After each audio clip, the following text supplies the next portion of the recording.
हे विनंती करण्यासाठी आणि या सगळ्या आत्महत्याग्रस्त परिवाराचं तुमच्यासमोर वास्तव मांडण्यासाठी हा आजचा कार्यक्रम आहे.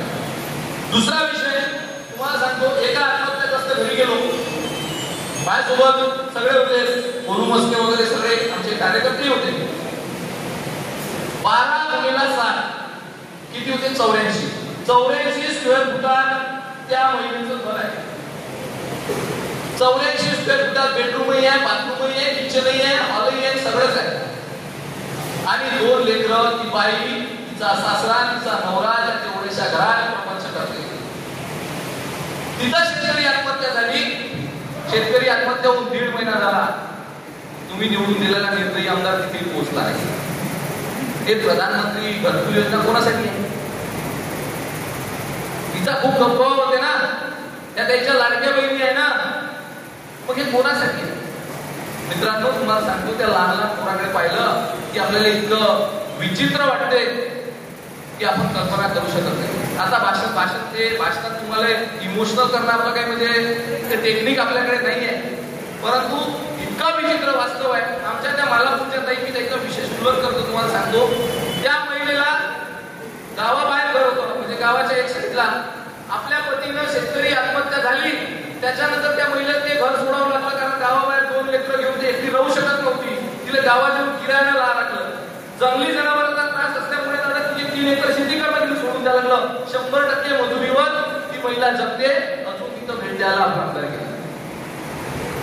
मग आपण हे लोकप्रतिनिधी निवडतो, आपण त्याचा विरोध करण्यासाठी म्हणून सभा बोलवली नाही, परंतु याची जबाबदारी कोणाची आहे? त्याच्या शेतकरी आत्महत्या होत आहे, ही जबाबदारी कोणाची आहे? हे आपली आहे का? इथं तर तुमचा प्रत्येक डिपार्टमेंट छेडते. तहसीलदाराजवळ जा, कोणत्या गावात पिकाला बोंड्या आल्या नाही, कापसाला बोंड्या नाही बऱ्याच ठिकाणी. आणि कशामुळे झालं? ते अतिपावसामुळे झालं. सातत्याचा पाऊस असल्यामुळे कापसाला बोंड्या आल्या नाही, पण तो तहसीलदार आपल्या इथं अतिवृष्टी झाली नाही असा अहवाल पाठवते. म्हणजे आपल्याला छेडण्यासाठी कोणीच कमी करत नाही. इतकंच नाही, तुम्हाला सांगतो, वास्तव एवढं बेकार आहे. विजय भाऊ काराडी इथं आहे. दुसऱ्या एका शेतकऱ्यानं या तहसीलदाराकडे अर्ज केला. मी हवेत सांगत नाही गोष्टी, मी तुम्हाला वास्तव गोष्टी सांगण्यासाठी इथं उभा आहे. एका दुसऱ्या शेतकऱ्यानं अर्ज केला की मला इथून रस्ता पाहिजे, आणि 50,000 रुपये दिले, तर त्या विजय काराडीच्या शेतातून त्या शेताने दुसरा रस्ता असल्यानंतरही दिला. एवढा बेकार वास्तव आपल्या तालुक्यात आहे, याच्यावर कोणाचा अंकुश नाही. मग हे प्रत्येक जेव्हा तुमच्यावर आत्महत्येची वेळ येईल तेव्हा तुम्ही करणार आहे का? त्या बेलोट्याच्या ताई, त्याच्याकडे 1 एकर शेती आहे, त्याच्या पतीची आत्महत्या झाली, त्या शेताला रस्ता नाही आहे. पालकमंत्री तुमचा घोषणा करते की प्रत्येक शेताला रस्ता भेटत, त्या बाईला तिच्याच वावरात जाता येते. एकीकडे पैसे दिले तर दुसऱ्याच्या वावरातून रस्ता मिळते, आणि एकीकडे स्वतःच्या हक्काच्या वावरात झाले तिले रस्ता मिळत नाही आहे. हे वास्तव आपल्या तालुक्याचं आहे. आणि तरी सुद्धा आपण एकदम शांतपणे पुण्या गोविंदानं याच्यासोबत नांदून राहिलो, याचा अर्थ काय आहे हे आम्हाला कळत नाही. म्हणून ही संवाद सभा आपण आयोजित केली. मी ओरिजिनल 24 कॅरेट कुणबी आहे, मला मत द्या. दुसरे सांगत होते की मी कुणबी आहे, म्हणून निजर पडलो, तुमचं कुणब्याचं राज्य चाललं नाही. हे नाही आले. कुणबी मिले 40%, तेली मिले 40%. तेल्याचं प्रमाण जास्त आहे आत्महत्या करण्यात. ज्याने बोर्ड लावले होते ना, ज्याच्यासोबत तेली तोच भाग्यशाली. मग हे ज्याच्यासोबत तेली होते तू भाग्यशाली झाला भाऊ, मग आत्महत्या उरले आता कुठं आहे? तुम्ही जातीय समीकरणाचा विचार करा. निवडणुकीच्या वेळेस जशा करता त्याच पद्धतीने आता विचार करा की आत्महत्या झाल्या की कोणत्या जातीचे किती आहे. तुमच्या सरळ लक्षात येईल, आपल्याच जातीचे लोक मरते, आपल्याच धर्माचे लोक मरते. एकही मुसलमान शेतकरी आत्महत्येत मेला नाही, एकही ख्रिश्चन शेतकरी आत्महत्येने मेला नाही, सगळे मेले हिंदू. मग कोणतं हिंदू राष्ट्र तुम्हाला निर्माण करायचं आहे? आणि जे आहे त्याच्यात तुमच्या काय बापाचं बिघडलं? तर आपण या विचार केला पाहिजे. तुम्ही इथं आलेले सगळे क्रांतिकारी शेतकरी आहे, मला माहिती आहे तुम्ही पुढच्या आंदोलनात पूर्ण ताकदीनं येणार आहे आणि इथं लढा देणार आहे. मंचावर उपस्थित असलेले ज्यांचं भाषण आपण सगळ्यांनी अतिशय तन्मनधनाने ऐकलं, मन लावून ऐकलं, प्रचंड टाळ्या वाजवल्या, त्यांच्या भाषणाने जोश भरला. असे सागर भाऊ दुधाने, तुम्ही सगळे समोर येऊन बसा ना. चला लवकर लवकर. ए बाबा चला बसा समोर. चला चला चला हो समोर बसा.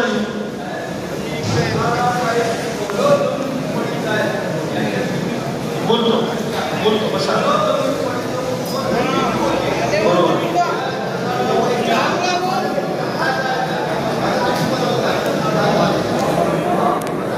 मंचावर उपस्थित असलेले ज्यांनी मार्गदर्शन केलं, ते शेतकरी चळवळीमध्ये ज्यांनी आपलं आयुष्य समर्पित केलं असे डॉक्टर संजयजी ढोकणे, ज्यांनी अतिशय मार्मिक भाषण करून स्वर्गीय शरद जोशींच्या कार्यप्रणालीला उजाळा दिला,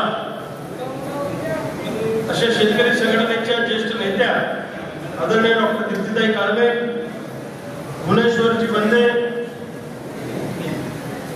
मणिभाऊ नांदे, अशोकजी डेंगरे आणि त्यांच्या नेतृत्वाखाली मध्यंतरी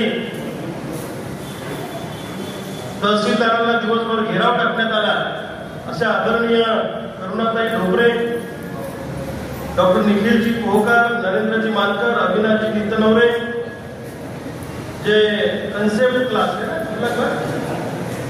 कन्सेप्ट स्कूल, त्यांचे भाषण अतिशय सुंदर झालं आणि त्यांनी आपल्या क्लासच्या माध्यमातून अनेक विद्यार्थी MBBS ला IIT ला पाठवले.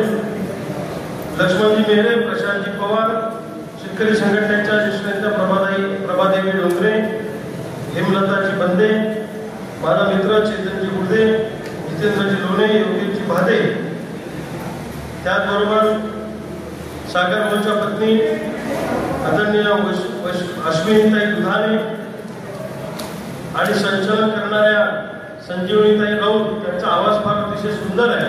त्यांनी चांगलं स्वागत गीत म्हटलं, आमचं स्वागत केलं, त्याबद्दल त्यांचे मनापासून धन्यवाद व्यक्त करतो. मला माहित आहे तुम्ही खूप वेळेपासून बसलेले आहात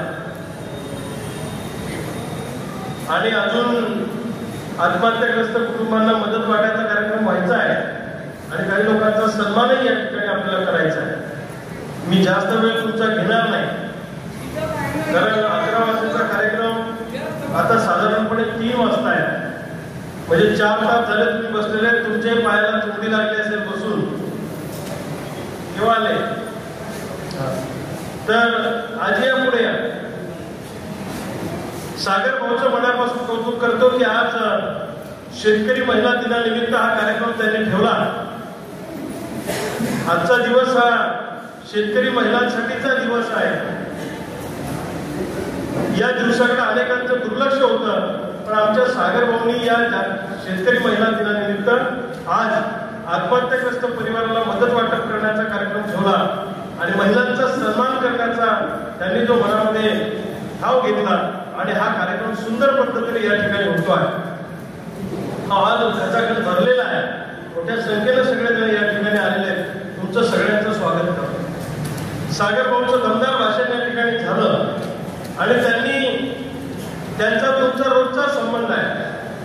पण सागर दुधाने हा एक अतिशय लढवय्या कार्यकर्ता, स्वतः इंजिनिअरिंग झालं, पत्नी पण इंजिनियर आहे, ते स्वतः इंजिनियर आहे, पत्नी इंजिनियर आहे. वास्तविक पाहता मोठ्या